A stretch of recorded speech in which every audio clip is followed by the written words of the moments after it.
Welcome into the Paul Farrington Show. Paul, joined by Robert Ziggy Ziegler, Jack Weinberger. We got producer Zach with us. And today, 30 stadiums in 30 days, raising $500,000 for St. Jude. A 1-week live stream raising over $1 million for children of fallen patriots. NFL Fan of the Year in 2023.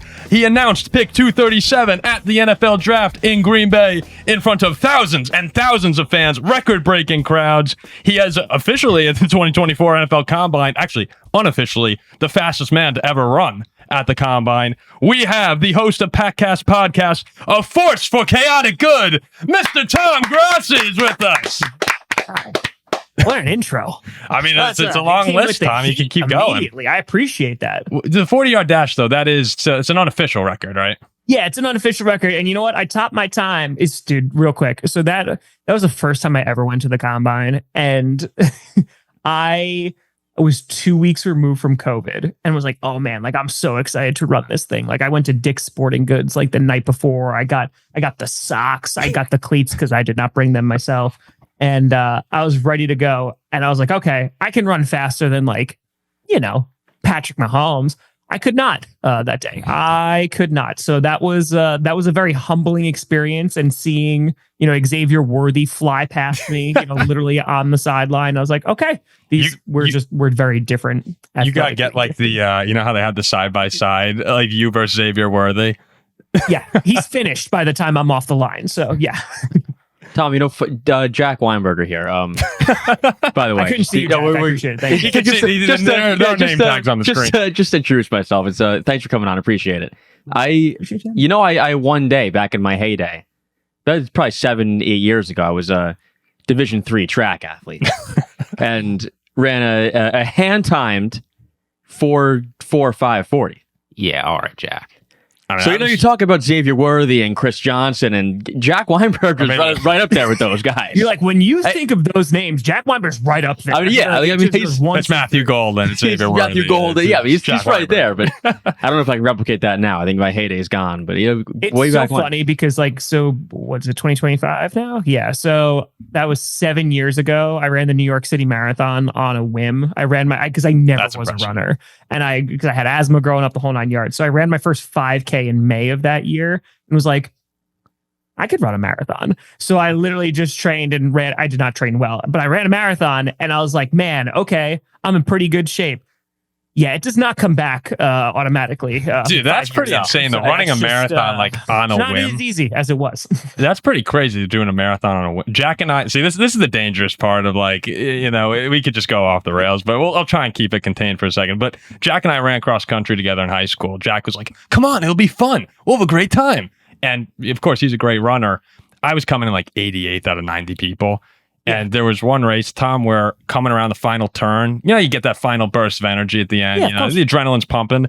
And I come around the turn and it was like the perfect time for the varsity race winner to come in. And the crowd, like Jack had finished, 15 minutes ago, but the crowd started thinking I actually won the varsity race. And I'm coming down the finish line and there's literally photographers running with me taking pictures for the paper, and Jack and the guys caught on what was going on, so they start going crazy and the crowd's going crazy. I finished, we're all jumping up and they're like, Paul Farrington 33-30. Just like, all right, what are we doing here, guys? Dead last for the freshmen. Thanks, guys. Appreciate you. Love the fans. yeah But so we do have a bunch of NFC North questions to actually ask you. If you don't mind for a second, we did have some personal questions we wanted to ask you about some things you've accomplished, because it's pretty cool for us talking and seeing the things that you've done as people who want to do those things. So I did want to ask you, when you did the 30 stadiums in 30 days, throughout that, when you were doing that, for people who want to do things, you've done some things, and maybe they want to do some things. No, we're fans of doing things on this podcast. But that's why going to the draft is so much fun for us, and experiencing Lambeau and that for the first time Ziggy and I are Notre Dame guys, just kind of got that atmosphere like a college stadium again. Yeah. But when you went to the 30 stadiums in 30 days, I just want to ask, what was your favorite part of that? Was it Rich Eisen? Was it any stadium like that? So many memories, I'm sure. It's a great question, man. 30 and I have said this so many times, but it legitimately was a life-changing experience, because doing it was the epitome of two guys who were like, all right, like we're just going to go. Like 6 teams said yes to us like before we left. And so, there's 32 teams, 30 stadiums. 6 is not a majority in any way. That's a hard number for those keeping count at home. And so kind of just even endeavoring on it, because I got into the Packers stadium, but the Vikings were closed. The Lions, I was allowed in for the pro shop because they were having a high school graduation going on. The Bears had Taylor Swift. The Browns did not let me in, but I wound up sneaking in because they had a monster truck rally. But the point that I'm making is like once in the past week, because I didn't get into Buffalo either, I just jumped through a table there. Once in like the first week, I got into like 1.25 stadiums, right? So I didn't even know if people were going to show up. I didn't know if this was going to go like raise any money. I was like, I think maybe because at this point we had raised, I think it was like $183,000 in like 2 years. And I was like, okay, if we could raise $100,000, right? Like this is costing me like $50,000 in my own pocket because I'm doing this on the fly, right? Yeah. I'm booking the flights and the hotel rooms the night before because I'm like leaving things open of like maybe a team will say yes and then I can make the schedule. But dude, it was the fact that people showed up to every single city and it just got larger and larger and larger. And the fact that everybody, because it was totally free, the fact that people showed up just because they're like, hey, we're just going to represent our team, our city, and also raise a bunch of money for St. Jude. Like the amount of kind people that I met who weren't even affiliated with this. Like we went to Pittsburgh and the Uber driver that we had gave me $20 to donate to St. Jude. Like after he's like, oh, what are you in town for? Oh, that's awesome. Walk into the hotel to go check in. He gives me $20 to be like, oh, thank you so much for your, like this. It was such a grassroots, just crazy amount of like people just coming together and chipping in like $1 or just showing up to the fan events. And yeah, man, the people were the absolute best. Like the fans were, because you have to think about it from my perspective too. So this is 2023. So I hit 100,000 subscribers September 1st in 2020. So I probably had, I think it was like 450K right before we left. But I've done like all of this in a basement. Right? Yeah. So like there's that's people that literally where we are. We're sitting and watch the videos, like they'll come on the live streams and stuff. But I'll go to Green Bay, Wisconsin at that point and I'll get recognized a few times. Like that'll be cool, sign some things, take some pictures. But I'm showing up to Cleveland, Ohio, a place where I had never been. And I was like, this is a completely different division, different conference. There's no one that's going to show up. Nope, was wrong. So it was really cool to kind of see that come full circle. Like people were dressed up as Wildflower, like in different cities, which is a crazy thing for me. That's surreal. To go from sitting in a basement and like not really being faced with like, oh, like this amount of people and then going out into the world and then also doing it for, just good. Yeah, it was an amazing experience. But like it was the fandom. But I also really like the Falcon Stadium. Yeah, I saw Notre Dame lose the national championship in that stadium, but it was a really cool beautiful. Stadium. It was awesome. And it's super sustainable. Like they think that it's 10% of the waste winds up, not being recyclable or compostable. They run the entire thing with like water and solar power. It's pretty cool. Tom, I was going to ask you, did you enjoy being in Titletown? Oh yeah. I mean, no, we're not doing it. We're not doing it. Steelers. What do you mean? Because I'm talking about, of course, the home of the Green Bay Packers. I'm talking Pittsburgh, Pennsylvania.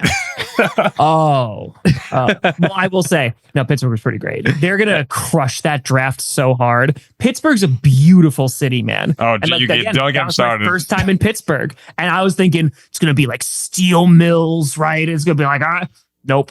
Like it was a lot of bridges, it was just super duper nice. Like it was a beautiful city. I also did have Ziggy? one more. Yeah. Jack has been getting in arguments with our listeners about the real Titletown, and it's kind of like a don't bite the hand that feeds you sort of a thing. But he's also just wrong. Nonetheless, he persists. Yeah, I mean, like we could all agree, regardless, because Steelers historically great organization, right? Packers historically great organization. It's not the Vikings. Yeah, all right.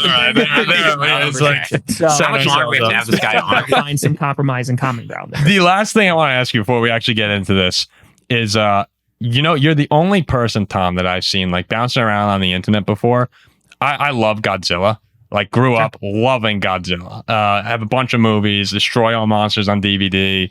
And the only time I ever see like posts come out, I see like Tom Grossi reposted. I see like Tom Grossi like this. I just go like, this guy, like, all right, like Tom Grossi can hang you. Like, so I didn't realize you were also seemingly a big Godzilla fan. I mean, Matthew Broderick. I mean, you can't do early 2000s. Come on now, you can't go wrong with Godzilla. Dude, I saw that in the movies because I loved Godzilla so much, and I was like, oh, I can't. Yeah, but I will say -1. Yes, I think best one since the original. Like to me, there's going to be a second, I think, too, coming out pretty soon. -2. Yeah, I think it's -2. But are they actually name it -2? I feel because the MonsterVerse ones that they do, you know, the first one, like when they rebooted it, you know, in the States, like it was good, it was solid. I think was that Gareth Edwards? I liked King of the Monsters too. I thought that was fun. Ghidorah they nailed. It's because it literally was just like, oh, you don't want to talk about people anymore. Here are all the monsters, which is why we're all. But now it's too much. Now it's too superhero-y. I just can't. Yeah. I can't get into the Godzilla, like the buddy cop. I will say though, one of the, you know, this is Godzilla adjacent. Of course, it's not Godzilla, but the original Pacific Rim. That was one of the best movie theater experiences I ever had because I loved Power Rangers growing up. Okay, too, so right? I need to watch. That was basically just live action Power Rangers. People have been telling me to watch Pacific Rim for like I don't know however long since it's been out, and I just haven't done it. The second one doesn't exist. Just watch the first one. It's okay. Well, you know, since we're talking about big green out of control monsters, I got something to show you, Tom, that you might find amusing. So on the Paul Farrington show this summer, we ran a fantasy Tour de France league.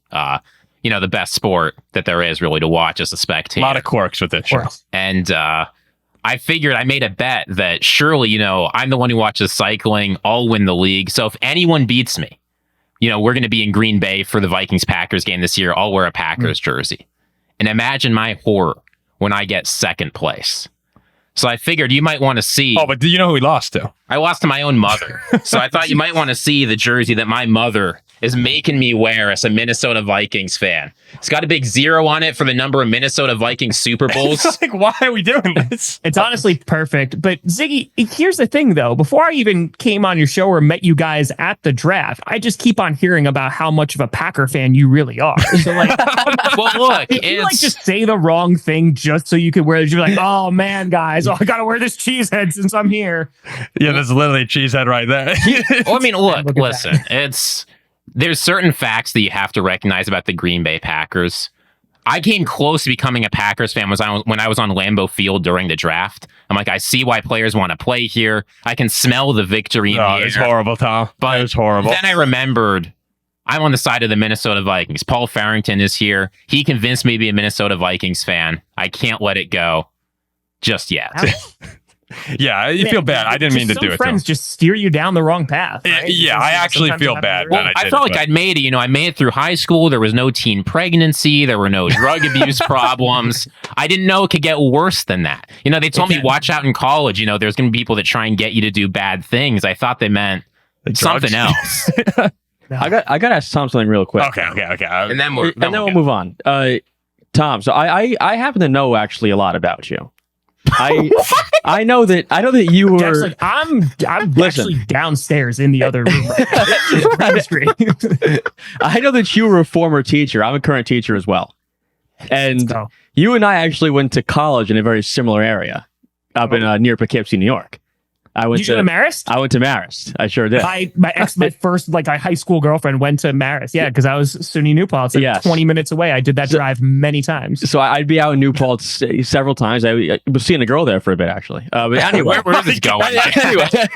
anyway, two ships passing in the wind. That's it. Rumor has it. Well, a little birdie told me that you were once actually a fan of the Dallas Cowboys before converting to Green Bay. Is that true? Fan? You can debunk that completely. You can debunk it. I'm just Jack's out here spreading rumors for you to debunk. I'm just the messenger. I mean, my father is a diehard Cowboys fan.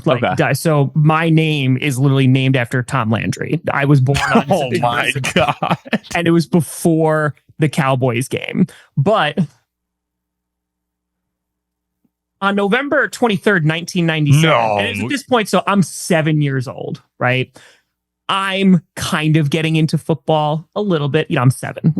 I'm playing like every single sport, what have you. I don't know what double dribbling is in basketball, but my dad is really trying to make me a Cowboys fan. And I went into school and just being a Cowboys fan in New York is also like a big no-go, right? Like I wasn't gonna be a Giants fan or a Jets fan ever, but the amount of hatred for the Cowboys, that was also ingrained very early on, just going to school. So when I was 7 years old, I walked into school and I heard that the Packers absolutely beat the crap out of the Cowboys. I think it was like 45-17, like they stomped them. So I went home, again, not really knowing anything about football. And I told my dad, hey, I'm a Packers fan. And that was for the next 28 years of my life. Stuck. I'm sure like there is a picture of me probably when I was a child, like in a Cowboys jacket or something. But, oh yeah, no, we got rid of that real quick because we made good decisions, Ziggy, when we were talking about what teams that we were going to wind up pursuing. Yeah, I mean, that did work out quite well for you. I'm sure that crushed your father, but I mean, in hindsight, he's probably like, hey, oh yeah, 100%. worked out pretty well. I think it worked out okay. I mean, have you seen those Cowboys-Packers games? Yeah, no. I was brainwashed and manipulated. It would be like Vikings win, ice cream, let's go, guys. And then if they lost, it was like, all right. Like we didn't get a lot of ice cream, but you know what we did. There are some core memories. Okay. So apologies for, we were like, we want to ask Tom a couple questions and we just, run through 20 minutes of that. Before we continue with the Tom Grossi interview, I want to put you guys onto a drink that'll help you stay focused as we approach the football season. Our official sponsor, Rogue Energy. As we're all enjoying the relaxation of summer, we know that fall gets busy and you need a little kick to get you through the day.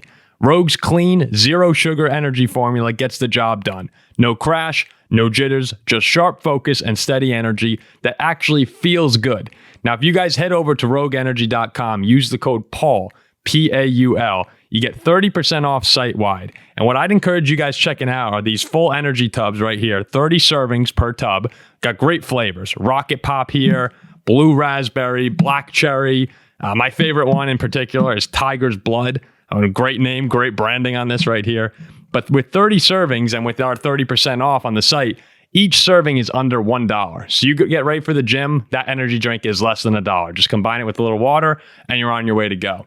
If energy's not for you, we have Rogue Hydration, fruit punch flavor right here, Radiant Rush, 40 servings per container. That's much, much lower than $1 per serving. I encourage you guys to check those out. You could also head over and look at the deals page where you could have the creator stack, have 4 different tubs with 4 different Rogue shaker mugs, which we love here at the Shaker Cups. So check it out, guys. My buddy Mike just came over yesterday and tried it for the first time, said it was great. And Mike's a gym rat, so he knows what he's talking about. Go over to rogueenergy.com, use code Paul for 30% off. Support our show. Tell our partners that we sent you. Fuel your focus. Stay in the game. Let's get back to the interview. We actually do want to ask you some NFC North questions because, I mean, at the end of the day, Football's here. So we'll start with the Packers, okay? And we know you're an optimist, and it's inspiring to me, Tom, because as a Viking fan, it's hard to be an optimist. But his optimism is justified, and yours isn't. Yeah, I'm trying to be better. Like I'm seriously trying to be better. And Jordan Love in 2023, that's when our channel started to take off a little bit, was Packer fans kind of enjoying us wallowing in the Packers having a third quarterback. I know that life, yeah. Yeah. The end of that 2023 season, unbelievable, right, with Jordan Love. Last year, I think it was a little disappointing. Not a Packer fan, so I can't speak for them, but I'd imagine they'd agree mostly. But we've been saying, and we've defended Jordan Love a lot, that the injuries played a big part in that, I believe. Sure. So do you think coming into this year, because it seems like some Packers fans are a little more mixed than maybe is warranted. Coming into this year, do you think Jordan Love is more likely to approach that 2023, the highs, maybe not quite that level, or play similarly to last year where it was, efficient but a little underwhelming? Sure. Yeah, I mean, because you go back to that 23 season, right? So that's his first year as a starter, right? Because he'd just been sitting behind Rodgers, and the only playing time he got was against the Chiefs, when Rodgers had COVID. So the first year he gets drafted, there's no preseason, right? Because COVID. So we have no idea what he looks like. And then in 2021, everything that I heard coming out of the Packers was bad about Jordan Love. It was just it's not good. I had former like players reaching out to me being like, I heard this. And I was like, that's not great. So like, it just altogether wasn't looking great. And so coming into the 23 season, Love struggled, man. I mean, there was a lot of struggling going on. The offensive line wasn't great. Receivers weren't going after balls. Like there's the famous Raiders game where Christian Watson, they throw it up one-on-one and it's kind of like, oh, okay, no, interception, we lost. Yep. Well, I remember Denver that game was bad. You know, like there was a couple heartbreaking losses. And then there was a time in 2023, I'm pretty sure I made a video. I was like, Packers are a bad football team right now because they just were not putting it together. we made a video that said Jordan Love is finished. Yeah, I was not ever going that far because I don't know. I've watched the NFL for a really long time. You're optimistic. We had to try and grasp onto any hope we could have. We're done. But that's what I was getting in the DMs, right? It was just like, oh, Jordan Love's terrible. You know, I think there are people in the camp of there's no way that the Packers are going to get 3 great quarterbacks in a row, right? There was that camp. Then there's the camp of I will be really pissed off if the Green Bay Packers get 3 quarterbacks in a row. So I have an agenda that's going after it. And then there's also like his actual struggles as I'm using in the biggest quotes, rookie QB, right? In which there was consistency, timing, and what have you. But especially after that Thanksgiving game with the Lions, where we went in and like we were pretty beat up, and they won. Holy crap, man! Like that was the start of, oh, okay. Like there's some throws that are this is pretty good, and you saw it inconsistently throughout the season, and then it just like they put it all together. The blocking got better, the receivers got better, Love got better. And they got pretty close to beating the 49ers in that divisional round. And if anything, you know, we beat the Cowboys. Probably so should have beat the 49ers, honestly. Yeah, I wish. We don't need, you know, why don't we make a truce right now? We don't need to talk about, you know, New Orleans and 09. The NFC West, man, just. Yeah, we could all be civil here, I think. Yeah, we'd be civil. But so heading into 24, there was a ton of anticipation, not just for Jordan Love, who went on a tear near the end of that season, but it was also for receivers too, right? I'm sure you guys talked about it. I talked about it a million times of who's going to be wide receiver 1. It's not like we're having that conversation now still, but it was Dontavian Wicks, right? Like, oh man, the route running is incredible. Jaden Reed can do anything. He play out of the backfield. He can be all over the field. He can take one. Christian Watson, home run ball. And even if you throw a slant to him, the guy can take off. Romeo Doubs, really consistent hands. And so heading into the 24 season, it made sense why the Packers have to pay this guy, right? $55 million. You see, you know, Brock Purdy's getting paid $53 million. Dak Prescott's getting paid $60 million. Trevor Lawrence is getting $55 million. Joe Burrow, who has a Super Bowl to his name, 55. And so that never bothered me. I was like, okay, yeah, they saw what they wanted to see, that at least like the potential is there. And so the guy can play football. And so in 24, I think it's a mix of a couple things. You mentioned the injury, right? So that's literally week 1. That's pretty tough. And on top of that, yeah, receivers were dropping balls. There was injuries abound, and not making excuses, because at the same time, like Love needed to be better and more consistent, right? The decision making, like the same things that you saw in his first full season, you kind of saw in the second season of like, okay, like this can get cleaned up. And people were like, well, we want a gunslinger. But then when you got a gunslinger, like you did in Brett Favre, they're going to throw interceptions. So I think that there's already this bias heading into it, because to go from Aaron Rodgers, the guy who threw like 4 interceptions a year, to Love, you know, there's a difference there. So for me, I think heading into this year where he is hopefully healthy, you know, I know he still has the non-throwing hand injury with his thumb, but that seems to be okay. But getting that, going out and drafting 2 receivers, including Matthew Gold and Savion Williams, and just having options there, and still having those things that we were talking about, other receivers, still be true. Wicks is still a good route runner, just needs to catch the ball. Jaden Reed, he's currently dealing with an injury. He's another guy, right, who had some ball security issues. Romeo Doubs, love Romeo Doubs. Dude has had 2 major concussions, right? Like, so there's some concerns there. But the fact that the Packers still have those guys on the roster, Watson is expected to be back sooner rather than later. And on top of that, they got Josh Jacobs last year, who was phenomenal. Beast, yeah. And they got more blockers. You know, everyone hated the Jordan Morgan pick, but that seems to be working out really well now. They went and got Aaron Banks as well. They went and got Belton. So I think that all of those guys, what that means is you have a good ground game. Hopefully Marshawn Lloyd could actually see the field, but you have a good ground game with Jacobs. You have a lot of potential with the receivers, and you have better blocking. Everything is pointing for him to have more of a 2023, back end kind of season, if he can stay healthy. But that's also why this is such a big year for Jordan Love, because not that there's no excuses, but there's, okay, we got you some of the help that you were looking for. We haven't drafted a wide receiver in the first round since forever, right? It's been like 23 years. Now you got one. Now we got additional protection in free agency and also in the draft, you got him. So I think that now it's a matter of, okay, what really is the ceiling of this offense with Jordan Love under center? And I think the potential is super duper high, but ultimately it's just going to be, can he be consistent? So I'm curious just how high you are. Everybody's been talking about the top quarterbacks this offseason. There's obviously the 4 guys in the AFC, right? Like nobody's doubting that you're putting Burrow, Lamar, Allen, Mahomes up there. But that number 5 spot is up for grabs, and we haven't named any NFC guys. Of course, the people that are up there, like in the Mike Sando list, Stafford was up there, but there's Jaden Daniels, there's Jared Goff. There's other guys like CJ Stroud and Justin Herbert that are up there. Sure. To dilate where your expectations are, do you think Jordan Love could be the guy to really step up this year, take over that offense, and get that number 5 spot? Ooh, I mean, I think you're looking, because another guy you can mention there too, because I have a really tough JJ time McCarthy. ranking rookies that high. Oh. Because it's just like, it's 1 year, right? So like Jaden Daniels, who I really, really liked. No. But Different. like Baker Mayfield has to be up there, right? Like he had a phenomenal season last year. Yeah, so he's like been awesome. I would say if Love is floating around 6-7, I'm pretty damn happy, where he is. Stafford, I would agree with you. I don't know how his back is now. Jared Goff, I think he is very good within that Lions system. I think that you can see some of his limitations. I just don't know if this is going to sound super late. I just don't know if we've seen everything from Jordan Love, right? Like I want to see like what another full season looks like year 3 for him. So I think that is very possible that he's definitely a top 10 quarterback. And yeah, I think based off his ceiling, he could go up to 5. I think you can start making some arguments that are like, Mayfield, Hurts is pretty damn good too. Stafford, if he's healthy, you mentioned Stroud, had a little bit of a step back. If Daniels is able to replicate it, sure. But yeah, I'd be very happy with 6-7.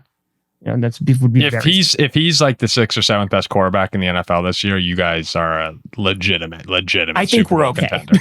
like you're probably on the Lions and Eagles tier if he gets back to like 6th or 7th best in the league. I actually thought you were gonna say JJ McCarthy when you said rookie Jay. Yeah, but, JJ McCarthy. Well, I can't put him anything on the list, and that has nothing even to do with JJ. That's I can even put my Vikings hatred aside. That's Tom, what's hasn't seen the field. what's like the mentality or the thought process? And I know it's Green Bay and the NFC North. They have a tough schedule this season, and the Lions are a good team. It's not going to be easy. But what's the thought process? Like you drafted Matthew Golden, like you said, first round receiver for the first time in 20-something years up in Green Bay. So all the cards now on the table for Jordan Love, the more he has, it's like the less and less excuses you can make. Like if he were to stay healthy, Golden's now here. He has the weapons, they're all pretty solid. And if Love is underwhelming once again, what's the thought process or what's going through your head or Packers fans' heads after this season?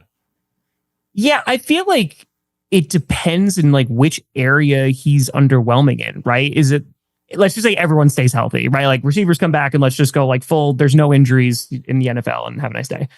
In that case, if it's just him struggling, I think it's going to be a matter of, okay, let's just say he, you see the flashes, but he's just not as consistent as you want to. So you're looking at maybe 30 touchdowns and 13 interceptions, 14, you know what I mean? Kind of like the best season that Bears quarterbacks ever had. If he throws over 4,000 yards, it's be better than, the Bears. But I think more for Love, I think there would just be a recalibration of like, okay, well, where's the defense at then? Okay, well, where's the run game at then? Where's the blocking at? Because they have given him $55 million. I have put it as a 2-season kind of test, right? Where it's, okay, let's see what the next 2 years looks like. Because I know that there was plenty of Packers fans, including myself, who was disappointed last year. And ultimately, I was disappointed in a bunch of things that the Packers did. And even though they had a technically better record, they're still the same seed, right? They lost to the defending Super Bowl champs. in the Eagles, and they put up a pretty good fight against them.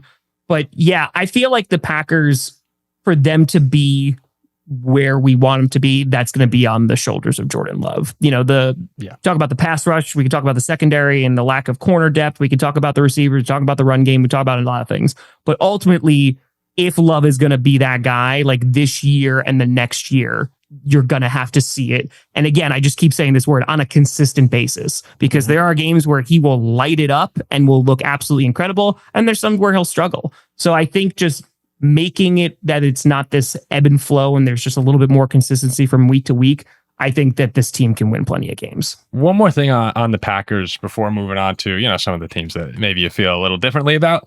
By the way, that Eagles-Packers game, I mean, had to have been one of the worst calls I've ever seen, right? Off the top of that with the kickoff. Dude, literally first play, like right on the first kickoff. You knew how it was. Like, I'd say I have I don't like the Packers, but like I respect them. And I actually, fortunately, every Packer fan I've ever met is just great. Like great friends who are Packers fans. You went to Green Bay, Ziggy. I don't feel that way about the Eagles. So I was actually rooting for you. I mean, that might be like treason if I were to walk in Minnesota, but I hate the Eagles. So I was actually why though? upset. They usually on Monday Night Football they treat you so well. Usually, championship. Yeah, right. It's fine. I just it's especially growing up in New York. Like we're in New York, New Jersey. It is just like I can't. It's too much. Fair. So Matthew Golden, you looked really excited during your live cast during the draft when the Packers drafted Matthew Golden. Do you expect him? And actually, I think a better question might be like, does it actually matter if he becomes wide receiver 1 for the Packers this year? Like, do they need a dominant guy, or is it great if he just plays good football and you have your spread the wealth offense? Yeah, well, that's the thing, right? Because Paul, last year heading into the season, I don't care who wide receiver 1 is. I know it mattered for fantasy a lot, but I did not care. And I was like, oh man, like it could change every single week. It could be Romeo Doubs, it could be Watson, it could be Bo Melton, who's now a CB. Like it could be any of these guys. And this year, I think there's a little bit of a difference because you don't draft a wide receiver in the first round unless you have some pretty high expectations for him. At the same time, the way that the Packers historically, doesn't mean always, but historically, the way that they utilize rookies is they don't throw them right into the fire unless there's like a drastic need because somebody's gotten injured and there's no depth there, right? So usually it would be like, okay, like Evan Williams, for example, safety, had a monster offseason last year, looked great in the preseason. I think he got like one snap, like, in like the first, like he barely saw the playing field for a bit. And so with that being said, the way that they're going to utilize Golden, because Christian Watson's out, Jaden Reed's already dealing with an injury, you worry a little bit about Dobbs. I think that Golden is going to get more opportunities than you may have seen in the past with like another Packers guy that they're just, that they just drafted. So I think that Golden, what he's been able to do to camp, we'll see if it translates. I think they're very, very excited about Golden. Yeah, everything we've seen, it's like we put out a video. It's like Matthew Golden looks awesome, and people are going berserk. It seems like they're getting pretty excited. Because even like you look at his tape, right? It didn't look like he played with the kind of speed that he ran the 40 with. But like seeing him in person and then like seeing it at camp is like, oh, like, no, he's quick. And there's like the route running looks good. So listen, man, I mean, if receivers keep on dropping balls, like he's all going to get the only targets. But I think ultimately, yeah, Golden, I can see in the beginning of the year, them kind of seeing what they have. I mean, if you go back to when Watson was drafted, right? Because he was going to be a first round pick, but they just couldn't trade back into the first round. So they got him in the beginning of the second. I mean, that Hail Mary ball that's thrown to him, like it was against Minnesota, right to Watson, and it drops right off his hands.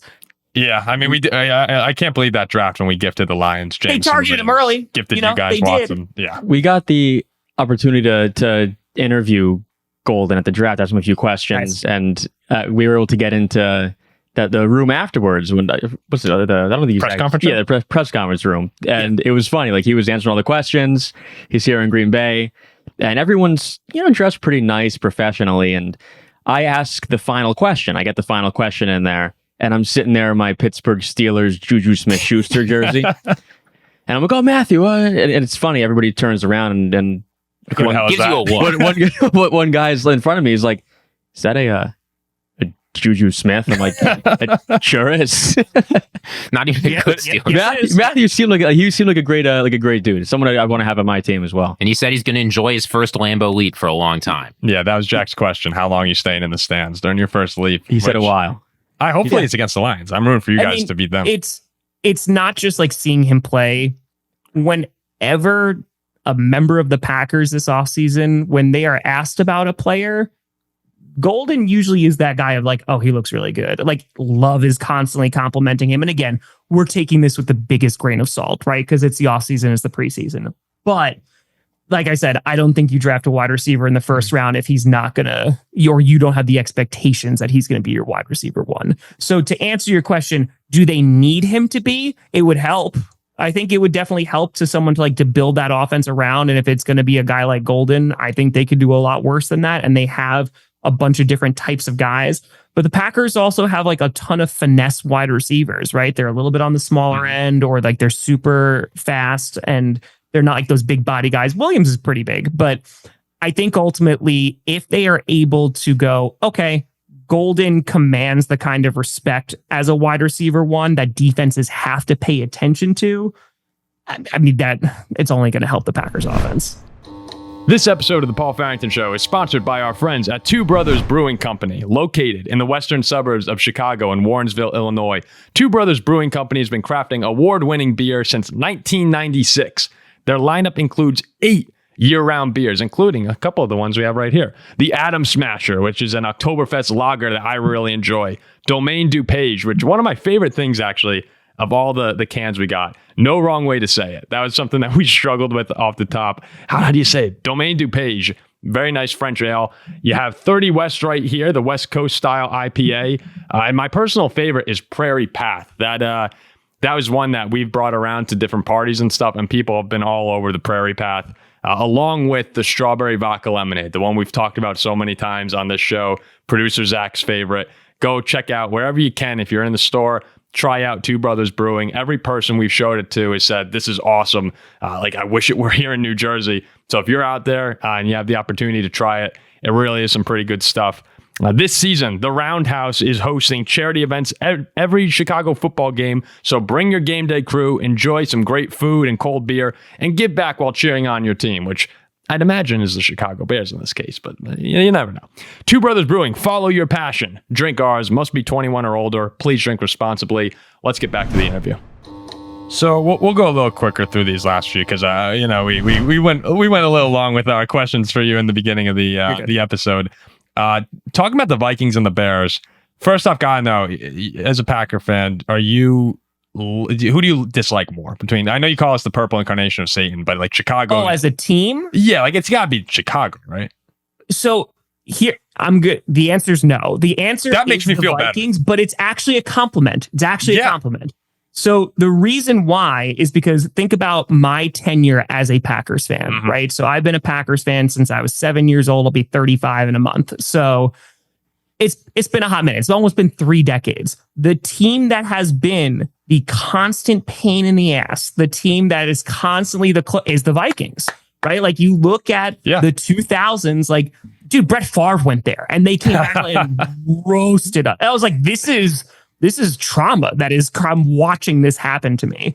But like you have the Anthony Barr, you have Brett Favre going over, you have the really close games. And all of these things have kind of just added up over the years. Adrian Peterson, who did he always run well against? Yeah, that was awesome. There's all these things that growing up, it was the Vikings because that was the team that was the closest to it. The Lions weren't doing anything. The Bears would show up maybe every now and then. Like once every 5 years, they do something. When they make it to the NFC Championship game, the Packers still beat them, right? So I think ultimately the Bears, it's more traditional, historic, like as a history teacher and as a Packers fan, I'm like, oh, okay, like you can kind of have but this was the first time that the Bears beat us in how many years? So it was the Vikings. That actually makes me feel a lot better because as a Viking fan, it's always disappointing when I talk to Packers fans who are like, oh, okay, yeah, we don't like you, like shoo. And then they go and they talk about how much they hate the Bears. So that actually makes me feel... Turn the volume to 11 and play the Bears still suck. There's never the Vikings still suck. Yeah, like there's actually something that feels kind of good about being like hated as the main rival. Not the little brother in the rivalry, but I know we are. But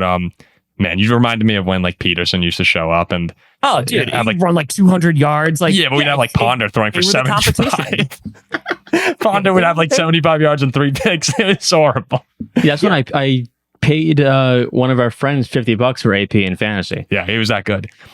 So between JJ McCarthy and Caleb Williams this upcoming season, obviously JJ was out for the year, but they kind of they're in like a bit of a similar role with really good rosters around them. The Vikings have higher expectations than Chicago, but I think Bears fans have pretty high expectations with Ben Johnson coming in.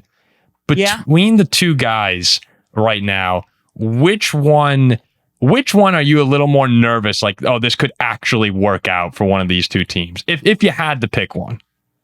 It's a really good question. I think it's so tough with JJ, man, because the Vikings roster is pretty darn impressive, man. Like, you know this, right? Like, I love what they did in the trenches. They're like, okay, maybe we should finally address the interior offensive line that, our fans have been asking for years. And they did that. So that was nice.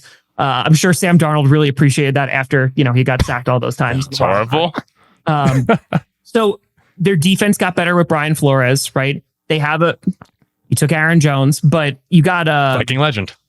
Oh my God. Was it Morgan? No, who was it that you got from the 49ers? Is it Jordan Mason? Yeah. Jordan Mason. Yeah, I like right? Mason. Yeah.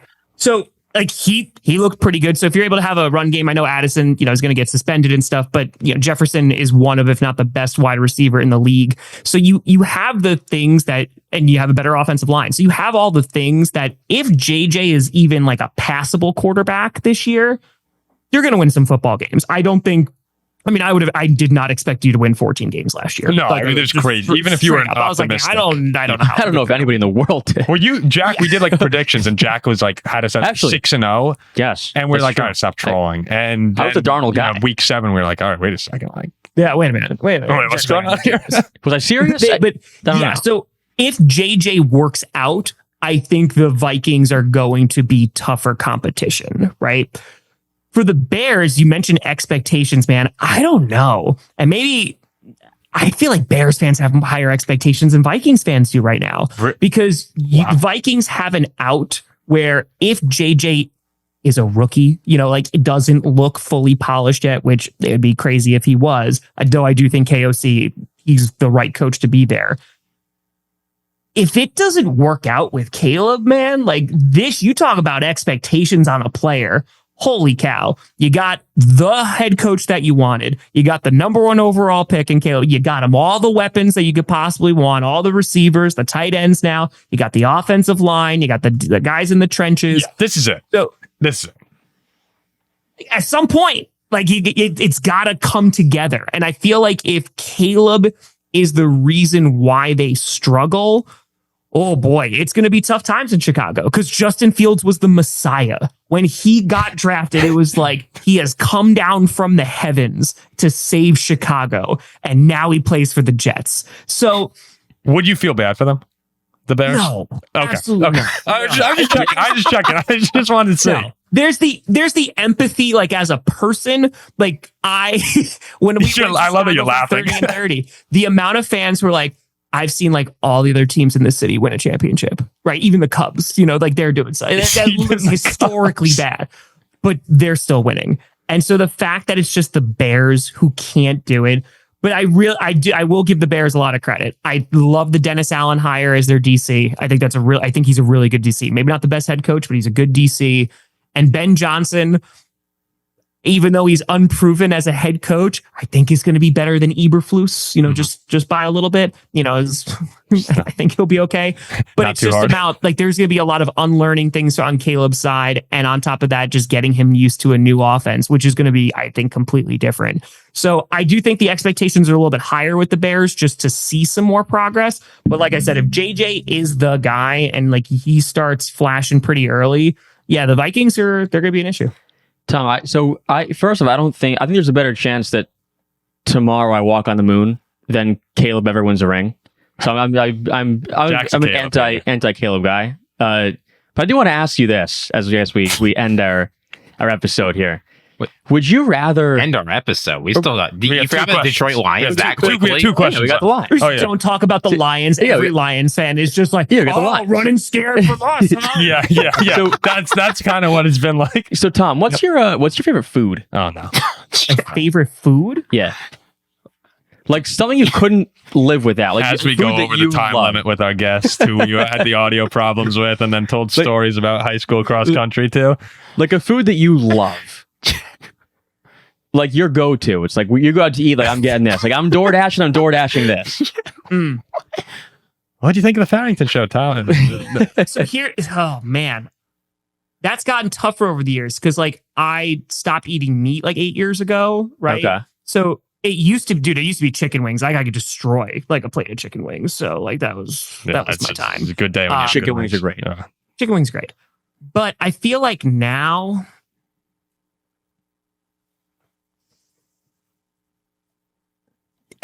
I hate to say pasta because it's so damn boring, but you can do so much with it. I'm Italian too and Irish, so like the pasta's there. But yeah, I don't know. I like food. If it tastes good, I'll eat it. You know. So okay. So you know what? Would you rather give up food, Tom? Like you can't eat food for 2 straight weeks. Only water. Sure. Like starve himself? Yeah. Like you pretty much like you have to like you go without food for the next 2 weeks. Water only. Okay. Yeah. But Green Bay is guaranteed the next 2 years to win a Super Bowl. Would you do it? Brother, I'll go a month. I did in 30 and 30. I was eating like a protein bar a day. Yeah, no, that's totally. If I could do 2 weeks for 2 Super Bowls. How long would you go? What's like? I mean, I would try to attempt to not die. How far can the human body? A Super Bowl. Let's just say the Lombardi's coming home. We're going to have a new dynasty. All right, there we go. We're going to try and switch this back. We have two left. That's the Jack Weinberger personality, by the way, Tom. Most of our fans are. Yes, I will starve myself for a Super Bowl. So moving back to the NFC North, there is one more team we don't want to forget about them. They won 15 games last year, the Detroit Lions, and it seems like this is a team that's going in 2 directions. On the one hand, they had so many players who were injured last year coming back. Aiden Hutchinson, who had who knows how many sacks in the first number of games. Obviously, a bunch of injuries there. On the other hand, I think everyone's talking about this more. You've had the coordinators leaving. The coaching staff has been depleted. A couple contributors are out. So the question I have for you is, despite the fact they've had those departures of all these players coming back, they probably won't win 15 games again this year. But do you think the Lions could be even better this year than last year? I think they could be a more complete team. I think that getting DJ Reed in the secondary is a really nice acquisition. You know, Hutch coming back, it's going to make your pass rush existent, right? Like I know Zadarius Smith, who has done the entire NFC North tour at this point. Amazing. Except the Bears. I don't think he was on the Bears. But I feel like their defense should be right around where they are. But I will say, losing Aaron Glenn and Ben Johnson, especially Aaron Glenn, I really liked Aaron Glenn. Not when he's going against Packers. But I think that those are both good coaches. But I think that there's so much talent on that roster, man. Like it's pretty crazy, especially on the offensive side of the ball. Like Amon-Ra is one of the best wide receivers like in the NFL. I mean, I know you guys got Justin Jefferson, so you're just like, all right, sit down a little bit. But Lions fans are always in our comments like telling us how Amon-Ra is better, and I just don't have the energy to get into those fights. Listen, but he's not. He's great. He's really good. He's amazing. He's like one of the best. Like you could make I think a pretty strong argument for top 5. You know. I think if you leave him out, it's CD, Amon-Ra, and then take your pick. Yeah. So like there's that. Their run game, when Montgomery went there, I was like, that sucks. Like they got rid of Jamal Williams. So I was like, why would they do that? But then they got Monty, and I was like, oh damn. They have. I love Jahmyr Gibbs. He is a freak. Like scary. Yes. So Goff, I'm curious to see what he's going to look like, in an offense that's not Ben Johnson. But I think that this is where you're going to see how good of a coach Dan Campbell really is, right? Because I think that the culture that they've created there, it gets talked about all the time. It can't be overstated. Like they really revamped to go from, and I've talked to a lot of Lions fans over the years, to go from Matt Patricia who was, you like can't say his name in Detroit anymore, and just comparing to Dan Campbell, it's night and day. So I think the Lions have the potential to be a more balanced football team, especially if that secondary is better and Hutch is back to where he was, because he was going to potentially be defensive player of the year, the trajectory he was on last season. And then that offense should still be pretty damn good. I know they lost Ragnow, which is a big loss, but their offensive line is still disgustingly good as long as they report eligible. So I think the Lions should still be a pretty damn good team. Like, they're still going to be contending for a division title. It's just like you guys have said, like it's going to be tough competition this year. I feel like a little helpless playing them right now. You guys play them really well, but it's been like years. I can't believe I'm saying that. We can't beat them in Lambeau. Years. Like all of a sudden, it's like, oh no, we just don't do that anymore. It's they've been amazing. Okay, so we can wrap it up with this then. It's a nice little transition when you're talking about winning the division. You had the NFC North preview show where you gave your floors and ceilings. Yes, and you had the Lions and Packers at 12 wins. The Vikings at 11, which I was actually really happy to say. Thank you, Tom Grossi. It's 7 and 10 or like 11, because like you just don't know. About I think you could even go lower. Roster. Like if the Vikings won 6 games this year, you could even go lower. It's a weird. The range for them might be bigger than anyone in the NFL. And then I think you had the Bears there at 10. So. Yeah, if you were to kind of take your predictions there and your ceilings and look at it from the playoff perspective, because any of these teams could win the division and could make the playoffs. Yeah, like how many teams do you see with double-digit wins for? This is a ceiling for all of them. What do you actually think is the playoff ceiling for these teams if things were to work out? Like, we talking Lions probably Super Bowl, but what are we thinking for everyone else? Sure, because that's the thing too, man. Like the Eagles, I think they're the team to beat in the NFC. I do. I just think that they're good enough, especially if Saquon and that defense, they can win. I feel like the Lions will be up there as long as the coordinator thing isn't as drastic as I don't think it's going to be, but as long as that's not holding them back, because their schedule is not like the easiest. That opening is vicious for Detroit. Yeah, man. Like, just their away games alone, like they got the Packers, Ravens, Bengals, Chiefs, Commanders, Eagles, and then within the division, like could actually be like 2 and 6. Like there's actually, I mean, it probably won't. Yeah. What you can do. So I like to think that the Lions are still going to be up there. The Packers feel like to me, and I'll get called a homer for it. It's fine. The Packers feel like to me that they make the postseason, nobody wants to play the Packers just because it's kind of like where the Bengals were at the end of last season, not the beginning, at the end of last season, that they had a ton of momentum heading into, December. They obviously didn't make the postseason, but they were just like one of those teams that's like, damn, okay, like we're going to battle. And I feel like the Packers can go against just about anybody. So they could go on like one of those hot streaks where, they win a couple of games and all of a sudden they're in the NFC Championship game. Ask a Cowboys fan. Because they weren't that far removed from it. So it depends on where that defense is. And of course, Jordan Love as well. But I feel like they are a wild card, could win the division, but wild card, could be sneaky good in the postseason. The Vikings, like I said, if JJ's the guy, then it's a problem. If he's not the guy, it'd be tough to get the wild card if he's not the guy, right? Yeah. Just because it's kind of an important position in football. The Bears, like they could win a playoff game if Caleb works out this. Like if they could, it could happen. But I think if they make the postseason, they'll be happy, right? Like that. I think that's where the bar is. Like if you're a Bears fan, you're just like, okay, make it to a wild card game.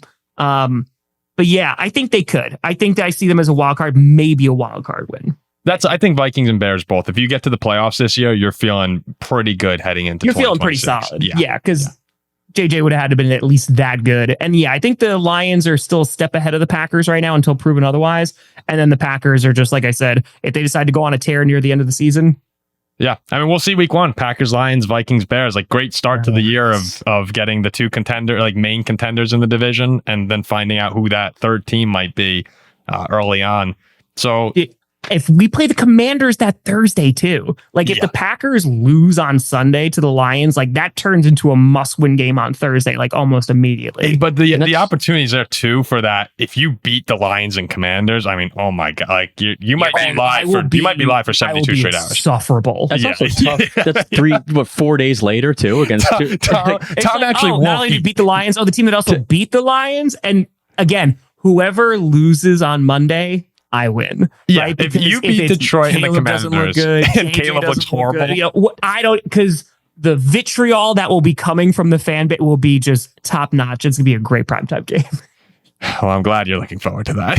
I can't, especially if the Packers lose. I'm like, okay, because that killed me last year. But the fact that not a single NFC North team won a single playoff game was like, you know what?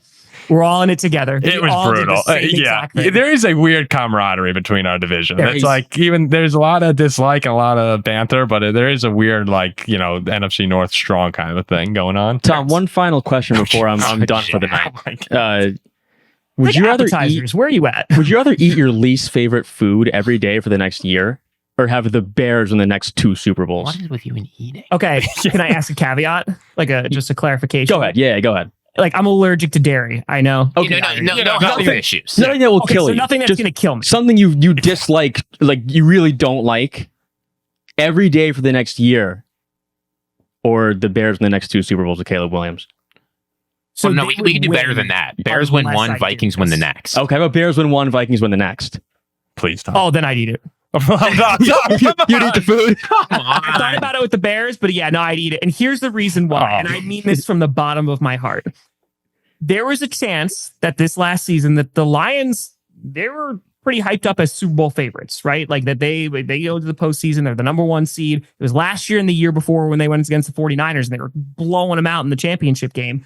It was like, I have to be able to internally be able to digest that the Lions might win a Super Bowl.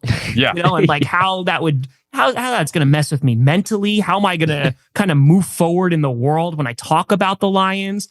And the one thing I immediately gravitated towards was if the Detroit Lions won a Super Bowl, then I truly pray that in my lifetime the Vikings never sniff it. Out a ring within the division. I've said this many times. I might go stress-induced heart attack sooner rather than later, but if I could die before the Vikings won a Super Bowl, I'd prefer that. So, like, if I can live another, like let's just say 40 years, so I'd be like 75. That's a pretty good run, right? Like, I think I did okay.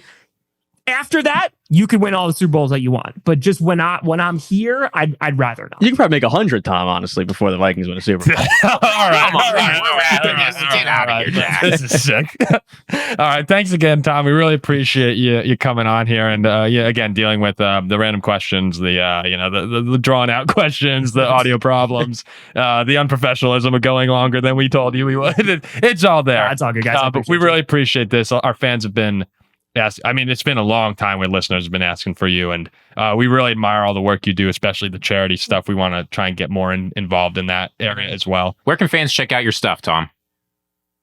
Just Tom Grossi. It's just All right, fair enough. just go on YouTube. You're just like, I for one reason I want to see this guy. Okay, cool. So check out. We're gonna hit 1 million subscribers hopefully by the end of the season. So yeah, subscribe Google to Tom shows. Grossi, then subscribe to him. That's all. Get to 1 million. Yeah, get him to 1 million. Get him to 1 million. So Thank you, thanks Tom. again, Tom. We and, appreciate it. Appreciate you guys. I'll see everyone soon.